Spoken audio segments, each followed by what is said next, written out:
extended fasting. Yep. What's the point? Well, that depends on what your goal would be. The point of it is to not take in any calories. Well, that's not the point. That's the how. Well, The what? yeah, so there's a bunch of physiological effects of it. So if you are trying to lose weight, it's helpful for that. If you're trying to bring down inflammation, helpful for that. Trying to get your insulin levels under control, helpful for that.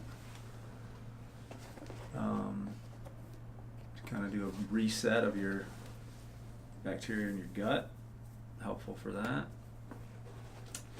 But then one of the things that I don't think they fully know how or why or how long you have to do it, but there's this concept of autophagy, which just means that your cells, your body goes through and kind of clears out cells that are close to dying. They either die or ones that can be repaired, get repaired. So when you fast and your body needs to go through your own body to look for sources of energy, it goes and looks for anything that it can use to turn into energy. So that can be different proteins that are maybe storing up in your brain, like the tau proteins that happen in Alzheimer's disease. So that's a huge thing for autophagy. Clearing out that stuff out of the brain would be a way of preventing Alzheimer's disease, dementia type stuff. A guy named Thomas Siegfried wrote a book called Cancer as a Metabolic Disease.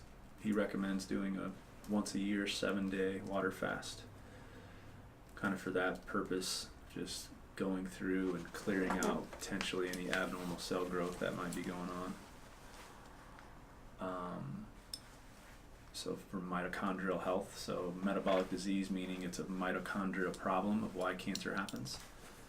They have to switch over from using normal forms of energy to using fermentation or sugar for energy. So instead of going through, using oxygen for energy, because it loses, I think it's up to 60% of the oxygen supply to a cell, it switches over, becomes abnormal, or what we know as cancer cells. And that, I'm basing what I just said off of stuff I used to study, so that could all be updated and be brand new, and those numbers could be not entirely accurate, but that's kind of the concept. You have these cells that we've deprived from nutrients, specifically oxygen. So it's not that cancer is this bad thing that goes and, it's the devil that's wanting to kill you. It's a normal process that happens in the body. If a cell can't survive with its normal way of functioning, then it switches over to a different way of functioning so that it can survive. So that's good for itself, but obviously not good for the whole. And if this continues to happen, then you just get more and more of these cells that are functioning in a way that they're not supposed to. So if you were to deprive your body of those cancer cells, specifically energy source, which would be sugar, carbohydrates, then they would die off because they don't have an energy source. So that's the primary benefits of it. Here's why I am even considering this. I suppose I'm math. 18 hours deep already. Nice. I've kind of wanted to do this for a while, and I knew, so I don't get this. A bunch of people say, like, if you're gonna do any type of extended fasting, like, plan your schedule around just, like, being low-key. And I'm, like, thinking the exact opposite. I looked at this week, I was like, crap, super busy through Saturday night, I'm like, this would be a great week to just choose not to eat because I feel like I'm gonna be Yeah. busy and it's not gonna be that difficult to not think about food. Yeah, that's what I would say. I mean, that Yeah. if you're just sitting around doing nothing, you're all Right. you're going to be thinking about is food. Right. So that doesn't make any sense to me. I would assume they said that because they think you're going to lose a bunch of energy because they think Right. energy comes from what you eat. Right, but I know from experience that like when I do a normal day like this and I'm pushing past 16 to 18 hours, it's like after that point I'd start feeling great. Yeah. Yeah, so I'm anticipating feeling good. But the one thing, well, a couple things. So I think I probably have, because I know you've been talking to some other people about this. I think I probably have a little bit of like excess tissue from losing weight and stuff. I'm curious if some of that stuff goes away. I know I mentioned this to you a while ago, but what I think is a cyst that what I also have put together now, I think potentially was a result of some degree of insulin resistance.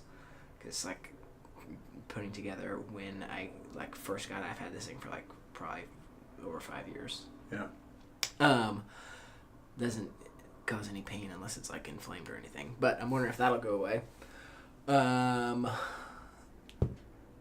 and then I just whatever else happens. Yeah. Yeah, that'd be cool. I mean, just look at that. I mean, I don't know enough about it to say how long you have to be in a fasted state of just water for the body to actually go after those things, but I know that it happens. Right. Because your body's going to go and search for, I would say, the most efficient way of getting energy. So yes, you can tear down your muscle tissue. It can, of course, use your fat stores, but the kind of stuff I was looking at is almost like non-essential tissue. Is that how you would think about it? Non-essential cells?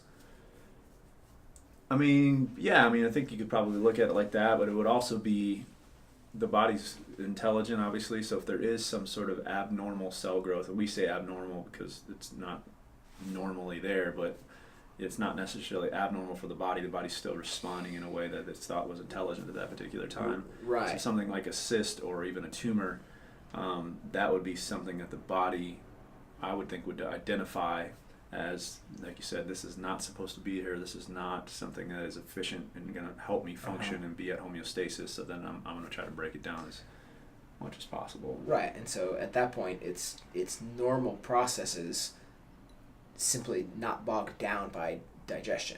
Mm-hmm. That's the whole idea there. All right. Yep. So I'm gonna go as long as possible with just water. What else is in the realm of possibility besides just water? Well, that again depends on what your goal is. If you are eventually wanting, if the main goal is what we were just talking about, the autophagy stuff or fighting stuff that you would like to see that's in your body right now that would be considered abnormal that you want to go away, then it would have to be just water. From what I know, that's where the anything that would have some sort of a caloric value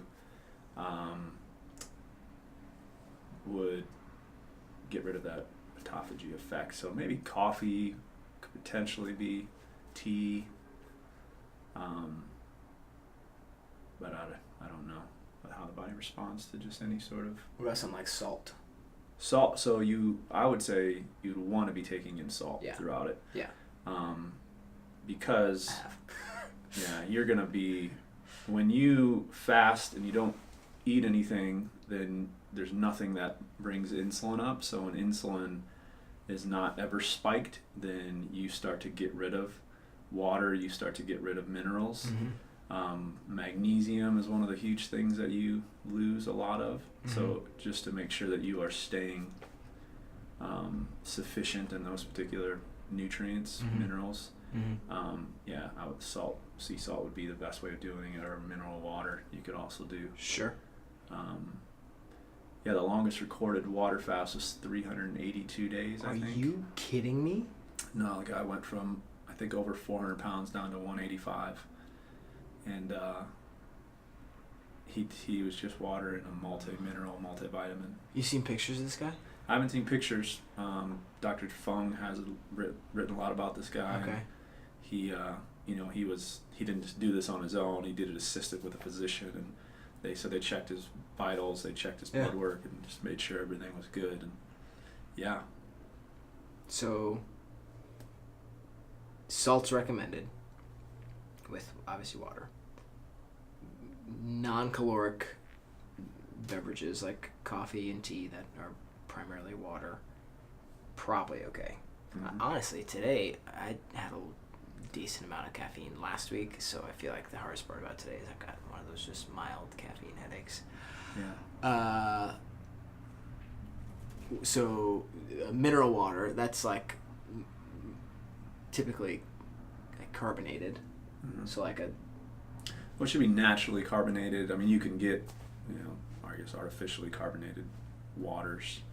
Like sparkling water is what I meant. So something that's just going to come from a spring that's going to have minerals. like if I went and bought a San Pellegrino, like I think that's naturally carbonated or naturally see, I might spring. go for that. I'm trying to remember the one that I can't remember what the main one is. It might be. I'll have to look it up. Yeah. Which one it is. That stuff's free reign on all that.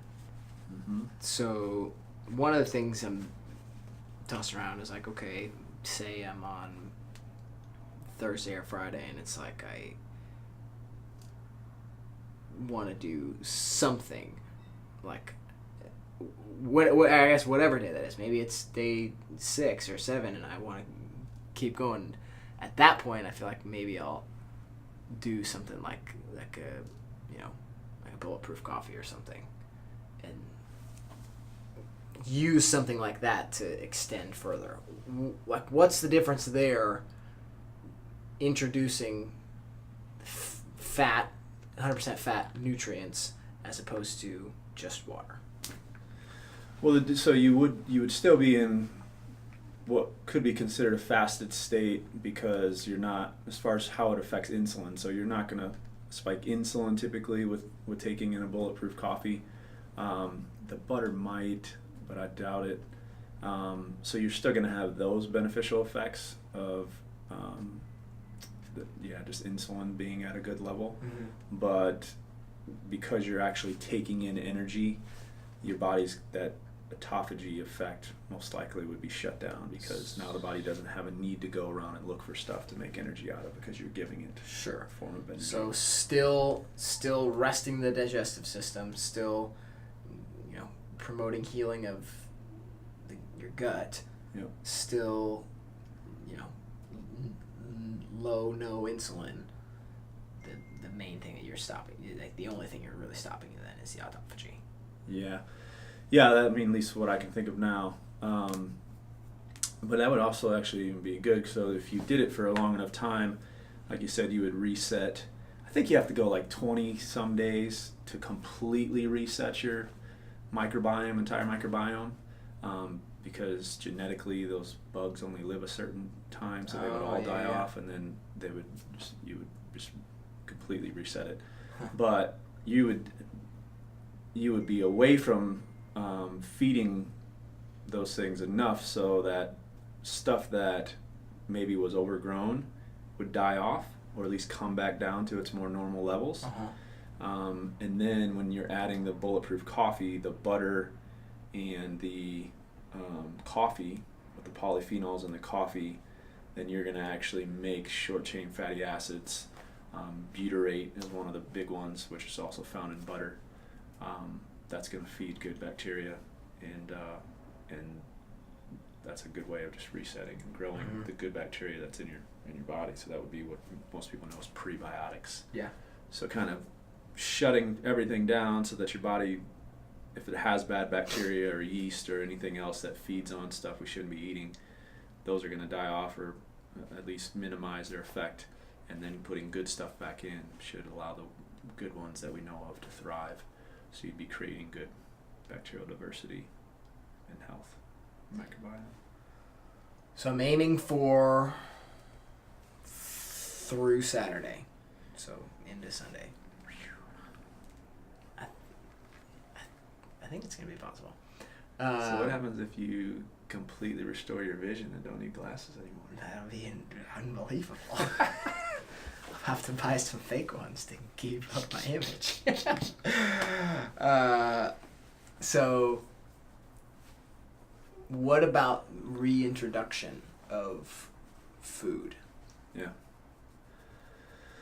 I would go with Like, walk the plan. Meat first. yeah. I mean, I would go with probably eggs. I would just think like, what is the kind of nature's ideal food from a nutrient standpoint? Mm-hmm. Eggs would be, I think that. I mean, unless you wanted to do liver or something like that, some sort of organ meat. But yeah, I mean, eggs, meat. You could do some other form of fat, so like kind of the second level of the diet that I laid out of like olives or avocado or even coconut, something like that you can do. So eggs with, I wouldn't do heavy. I mean, you're probably not even going to want to do heavy. Right. That's what people think is like when I fast, I'm just going to gorge Right. on stuff, and that's not been my experience. Yeah. No. Your body kind of doesn't really like that, so. Well, it's even like if I'm eating like one meal in a day, it's like even that one meal like later at night, it's like I don't feel like eating a day's worth of calories. Yeah. You know. Yeah, so I would think eggs, avocado, some sort of meat. That's what I would do. How drawn out of a refeeding process do you think is necessary? Meaning like when should you start introducing other foods? Yeah. I would just kind of pay attention to how you're doing. I mean, if you did a really long fast like that, you're gonna have. It would be a normal reaction, but for us, it would be considered a hyper reaction because you've been away from something for so long. So now your body gets much better at recognizing if something is either foreign or it's recognizing it as foreign. So you're going to be able to determine if there was actually any food sensitivities that maybe you've been blind to. Yeah, because that's kind of self-diagnosing that type of thing. So you'll notice. I mean, it won't. I mean, it could be, I guess, huge things like your severe stomach pain and digestive issues. But I would think it would just be like even itchiness of your skin. It could be redness of your eyes. It could be just dry skin. So it's like that type of stuff should. If I don't eat anything for a week, all of that kind of thing should be like gone. Yeah, it should definitely clear up and minimize a ton. Because most likely, like skin stuff, all back related to your gut, and it's inflammatory. So if you are getting rid of all things, then you're gonna, really bring down the inflammation. My scabs will heal. Cool. Yeah. All right. Good luck. Jill's taking it a day at a time, but she might Really? do it with me. Yeah. Nice. Yeah. We'll see. All right. She's at home with the kids all day though, so it's like She's got to feed them. right. That would be hard.